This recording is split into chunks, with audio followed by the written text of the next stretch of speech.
Capology, the study or science of salary caps. And the only podcast breaking down the NFL salary cap. Go beyond metrics, analysis, and game tape, and dig deeper. With Jason Waltner. We called him the Legion of Whom, right? Legion of Whom? That was an episode before I even joined the show. Yeah, that's when it was good. Yeah, okay. Andrew Moss. He is one or two Popeyes biscuits away from being a tight end. And Brian Hawks. Wait, should we have really ever expected to win Case Keenum? Seriously. The NFL is a business. Show me the money. And it's time to go to class. The Capology 101 podcast, part of the DF Network, and powered by DynastyFootballFactory.com. You know what they say, that money calling, that money on the phone. Hey, we got to cash in, man. We got to cash in. What's going on, everybody? Welcome to episode 54 of Capology 101 podcast, the podcast where we break down the salary cap to give you an edge over your league mates. My name is Troy Olsen at DFF Voice. I'm here with my man, Jason Waltner at DFFJ Waltner. Jason, you know, we're the rebels. We're the only ones that are DFF, not underscore. How you doing tonight? Oh, I'm doing fine, man. And the hell with the underscore. I don't need it. Yeah, it's too confusing. College football starting. Georgia won this weekend. I'm happy. And get ready for this for this NFL season to start. 2 days from now? We are in the 2-day countdown.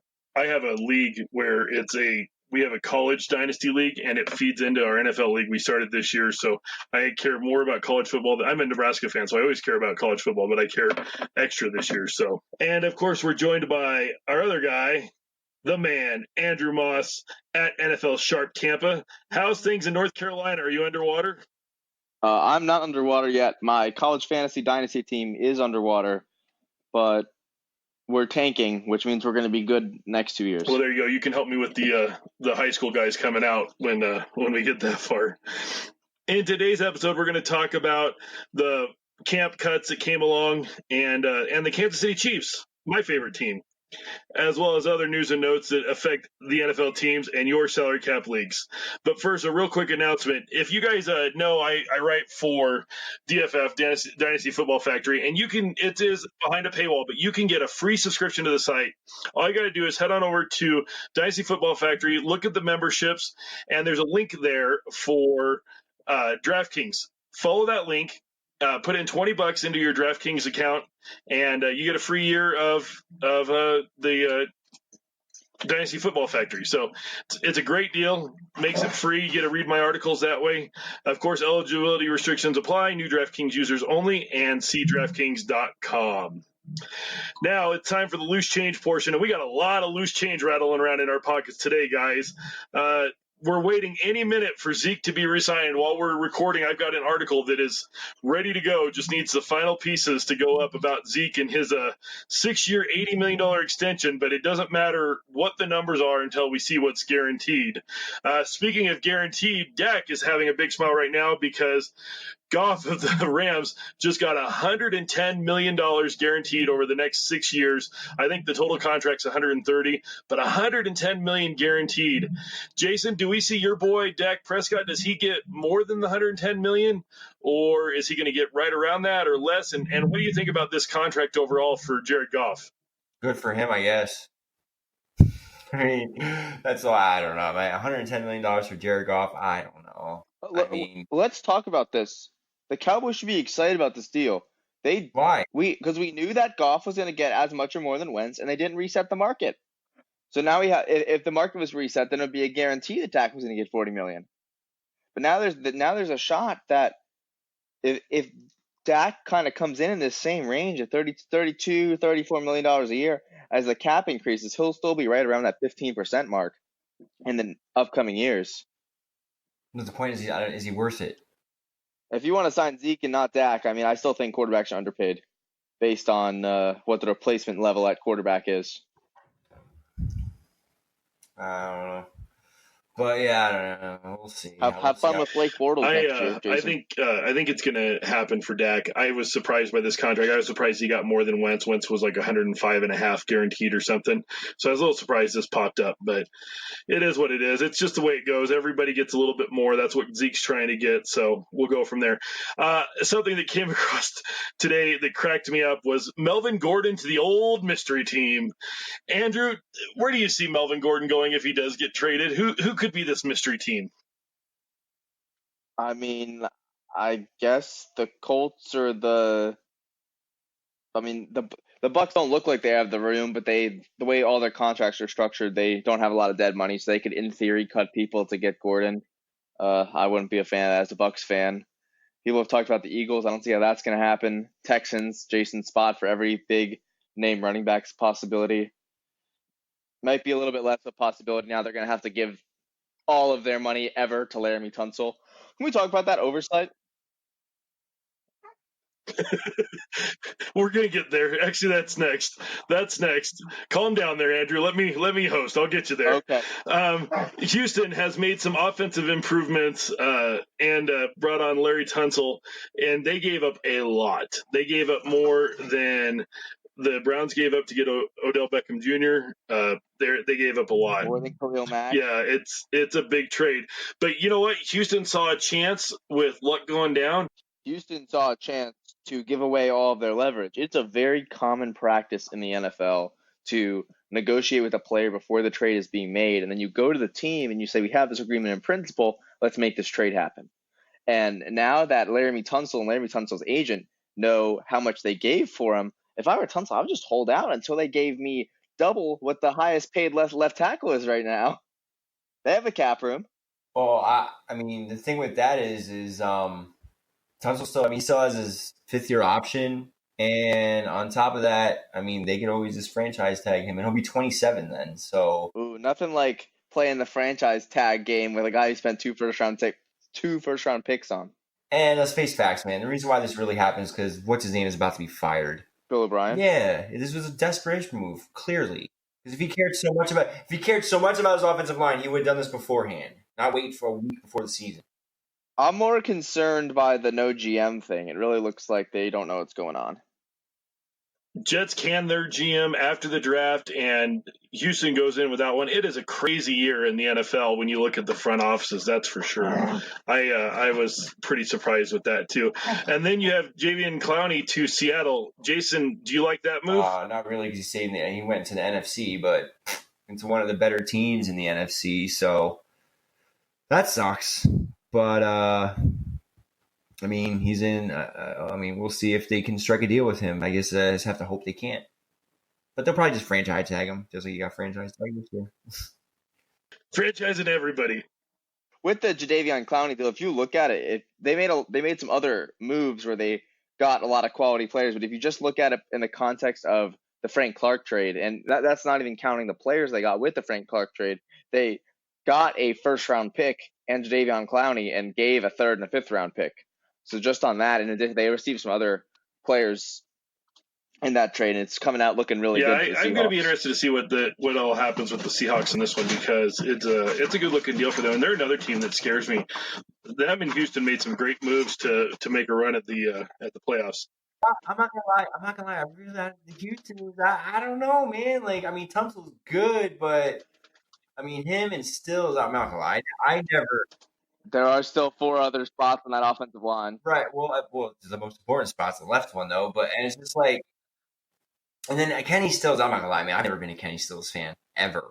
Regardless of whether you like him or not, personally, he is a high average depth of target receiver with a quarterback that has been 6th highest in time to throw. So you're matching up a guy that throws deep with a great deep threat receiver, and it seems to at least make sense.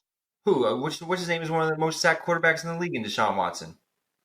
Yeah, because like I said, he holds on to the ball longer than everybody but the 5 other quarterbacks. But when he's throwing the ball deep.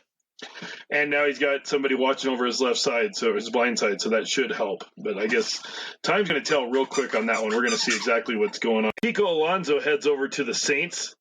Jason, do you like that deal for them? I mean, whatever. It's really a 1-year deal. From what I hear, Kiko Alonso, he was part of the Saints before. Yeah, and not even that. It was more of a favor to him. Apparently, he went up to management and was like, look, I'm really not trying to do a rebuild right now. Can you guys just trade me? I think he was with New Orleans at one time, if I remember hearing correctly, and he just loved it there. So they basically gave him away for free. He's washed. So, I mean, it's just a 1-year deal. I guess they could use some additional linebacker depth. And, yeah, that's pretty much it. I mean, he'll pretty much be gone next year. And then the last loose change, this one's pretty much just for me, but Divine Ozigbo heads to the Jags. I was bummed that he got cut from the Saints. I thought that was a good fit for him. I would have loved to seen him end up in Kansas City. Ends up with the Jags. This tells me that Leonard Fournette is not long for the Jaguars. They got Raquel Armstead along with Divine Ozigbo now. I think if either of those two show anything at all, the Jaguars are just done with Fournette at this point, unless Fournette really turns it around. Jason, do you agree, or am I barking up the wrong tree? It seems like they're not very set on him. But, hey, we'll see when his contract is up and they can move on from him. That's when you really know what's what, right? I just don't like to have any running backs on my fantasy team right now that are in any sort of a questionable situation, because next year's running back crew is so strong that I think if we have any question marks, you need to be trading those guys as soon as you can, getting max value, because once all these other guys start coming in, it could really mess up things. So, and we got a quick note here from the Scouting Academy. Scout NFL football like a pro. Invest in yourself and get a degree in player evaluation and assessment from the Scouting Academy. They've educated NFL GMs, personnel directors, and dozens of NFL scouts. Enroll today and you'll watch the same game tape NFL coaches watch. You'll learn to look past the metrics with position-by-position analysis. This is a time-tested curriculum, a chance to learn from the NFL execs and coaches. Sign up today and get a Dynasty Football Factory exclusive discount for limited time only. Save $50 when you sign up at dynastyfootballfactory.com. All right, now it's time to look at the big money portion. Today's big money takes a look at the Chiefs running backs. The Chiefs added Lesean McCoy, $3 million to the Chiefs. That is correct, right, Jason? Yeah, that's correct, sir. It's like pennies on the dollar for a running back. Lesean McCoy is an evil man because he gave away the spoilers to Avengers, but he is going to be with Kansas City now. He's back with his former coach, Andy Reid. Andy Reid has come out and said that he will be 1A and 1B to Mr. Damian Williams, a guy that I've been out on all offseason. If you follow me on Twitter, I've been saying get away, get away, get away. Jason, how do you feel about adding McCoy and Williams together? Do either of them keep value, or does Williams end up being the true one, or what do you think you're going to see out of this group? I think it's probably going to be I still think it's going to be Williams that takes over. I just don't know if Shady still has it in the tank. Yeah, maybe he might be a change. It's hard to say change of pace guy, but I still think it's going to be Williams. Personally, I just think Andy Reid just threw his old boy a bone, you know what I'm saying, just so he wouldn't be out of work. I don't know. I mean, either out of work or whatever, but I mean, they didn't even give him any guaranteed money at some. Well, that means $3 million guaranteed. So I mean, that's it. It's only a 1-year deal. I mean, if they loved him that much, they would sign him to more than 1 year and everything like that. So. He has more guaranteed money than Damian Williams, though I do believe that the guarantee is really just a match. I heard the Chargers also offered him a contract, so it's a matter of they just had to match the Chargers, and it is what it is. Where they had enough cap room, they wanted him on the roster, and there's not as much of a relationship of guaranteed money to playing time as there would be with a multi-year deal. If you're in a salary cap league right now, Andrew, are you worried about Damian Williams at all? Unless he came up for auction this year, you likely have Damian Williams very cheap. So no. It's actually funny. I think salary cap league is maybe the only format I would want Damian Williams in this year. I have been also out on him since the beginning. But if you're having him on a 1% kind of contract or a 0.5% because you got him 2 or 3 years ago and he was Kenyon Drake's backup, then it's looking pretty good if he has 1 or 2 years left on a deal for you. Are you seeing Darwin Thompson go for any real money in salary cap leagues, or is he pretty cheap as well? I mean, that's the thing with bottom of the roster guys is that they're all cheap. with rookies, people are going to spend up to $5 on those kind of stash rookies, or 5% on those stash rookies. But you can't field a competitive team if you are spending a lot of money on guys that might not produce at all this year. Yeah, that's the problem with Thompson now, is it just killed his value for this year. Jason, I mean, overall, it doesn't change their cap much, adding the $3 million. But is there anything to be concerned about with the Chiefs' current situation, or should they be fine going into this offseason? Nope. I just say their running back star is not on this roster yet, pretty much. That's my point. Or that's what I think. Yeah, that's kind of what I'm expecting, is for them to sign another or draft another running back there. So Chiefs look better. They're going to be a force in the AFC again. They should win the West going away with all the injuries the Chargers are having, and I don't think the Raiders have a chance because they can't. That's just such a mess down there in Oakland and Denver. I don't have a lot of faith in Flacco, so we'll see overall. But I was surprised they didn't take Miles Sanders. I don't know why I thought Miles Sanders had Kansas City written all over him, but I guess not. That potentially puts the Chiefs in position to draft a running back high, especially if they're picking in the back half or the back 5 picks of the first round, because even though running back should have valued, maybe in a class like this, you could see a guy like Travis Etienne or DeAndre Swift make it into the first round. I wouldn't do it, but it's definitely something possible for a team with less needs like the Kansas City Chiefs. Man, Swift to Kansas City. Whew. I like Darwin. Like I said, I'm not sure if he's going to contribute this year. I don't know why they didn't take Ozigbo. I've been saying that all along. I thought he'd be a perfect fit, but they saw something in Darwin Thompson instead, and that's the direction they went. I heard that they actually were liking the other D. Williams too. I think he just got hurt a little bit or something, but they said they liked, his passing, his catch passing, and all that other stuff. So yeah, a lot of people like him. No, I don't see much from him this year. He may get a few receptions here and there, but Williams can catch the ball, so I just don't see Thompson playing out. But he needs to be, if you're in a dynasty league, he needs to be in your churning last spot. I mean, pick him up, drop him, but he should be on your team. If you can find a spot for him, you should have Darwin Thompson on your dynasty team. I think it's, until we see a true number one back in Kansas City, he's too valuable to not, in that offense, to not have. All about role, all about opportunity, what they're going to get. I use the word offensive environment. As running back production is a product of their offensive environment. You have to look what's around. Kansas City has like the best offensive environment, and that makes it easy for a running back to thrive. Especially in addition to the fact of how much they throw the ball and to the running backs, as we've seen in the last couple of years, they get positive game flow because they build up leads early in games, and then it's situations where you have to where you're wanting to run the ball more because you're trying to turn the clock. I just think it's a good example of the devaluation of running backs overall. Let's hear from our friends over at bestfantasyfootball.com. bestfantasyfootballleague.com.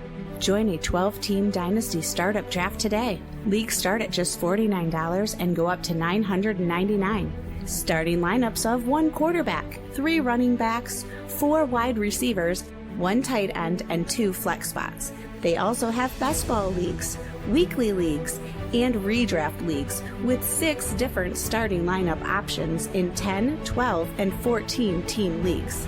bestfantasyfootballleague.com. The best fantasy football leagues on the net. And that's from the folks at bestfantasyfootball.com. They're nice folks. Go check out their site. It's a great place to play your leagues and have some fun with that. So that's going to do it for episode 54. Another quick hit episode for us. Thanks for taking the time to listen. If you enjoyed the pod, please follow us on Twitter at Capology101 for the latest topics and content. Give us a 5-star rating and review on iTunes. Also take some time to check out the Dynasty Football Network at DF_network. There you'll find full access lineup to all of our podcasts. Please go check out the deal at Dynasty Football so that you can read my articles, because that's what you should be doing. We finally got some football, everybody. Enjoy it. I'm going to be in New York City next week, so we'll see you in 2 weeks. Until then, enjoy some football.